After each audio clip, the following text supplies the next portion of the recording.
এমন একটি জনহিতকর কাজ, এটা শুধু বাংলাদেশে না সারা পৃথিবীতে আমি বলবো যে এটা বিরল। শেখ মাইনুদ্দিনের নেতৃত্বে তার একটা গ্রুপ সেখানে দীর্ঘদিন যাবৎ এই হসপিটালে বিভিন্নভাবে চাঁদা দাবি করে আসছে।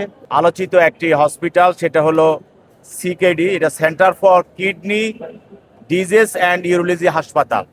এটা শ্যামলীতে অবস্থিত এবং এই হাসপাতালটা চালাচ্ছেন ডাক্তার কামরুল ইসলাম। এবং এটা বাংলাদেশের একমাত্র হসপিটাল যে হসপিটালে কিডনি রোগীদেরকে বিনামূল্যে চিকিৎসা দেওয়া হয়।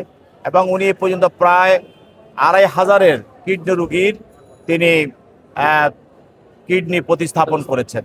এবং ওই হসপিটালে সাধারণত কিডনি রোগীদের যে ডায়ালিসিস করা হয় সেটাও তিনি বিনামূল্যে করাচ্ছেন।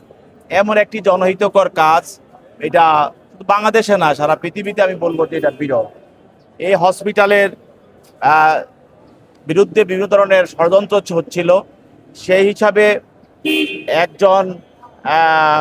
কয়েকজন আসামি, সেটা হলো মাইনুদ্দিন, আপনার নাম শুনেছেন, শেখ মাইনুদ্দিনের নেতৃত্বে তার একটা গ্রুপ সেখানে দীর্ঘদিন যাবৎ এই হসপিটালে বিভিন্নভাবে চাঁদা দাবি করে আসছে এবং সেখানে তারা বিভিন্ন ধরনের সাপ্লাই করার দেওয়ার এবং বিভিন্ন তাকে হয়রানি করার বিভিন্ন ধরনের তারা পায়তারা করে আসছে।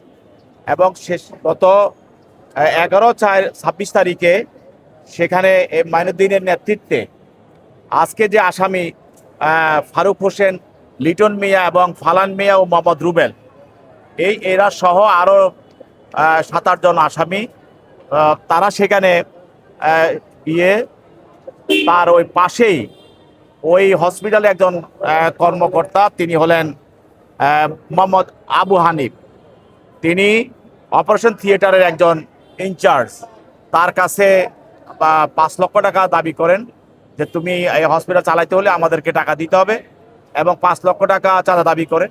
পরবর্তীতে তিনি ওই এলাকায় তারা একটা মোব সৃষ্টি করে এবং হসপিটালের সামনে তারা বিভিন্ন ধরনের গালিগালাজ এবং সে হসপিটালের যে মালিক এবং সে সুনামধন্য যে ডাক্তার কামরুল ইসলামের নামে বিভিন্ন ধরনের অকথ্য ভাষা গালাগালিজ করে এবং তার পিঠের চামড়া তুলে নিবে, এই ধরনের তারা সেখানে স্লোগান দেয়।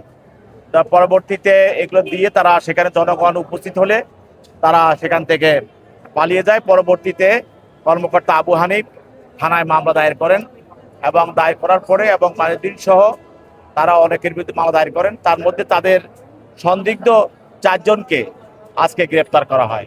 এই 4 জনকে গ্রেপ্তার করে আজকে তদন্তকারী কর্মকর্তা আদালতে উপস্থাপন করে 7 দিনের রিমান্ড প্রার্থনা করেন।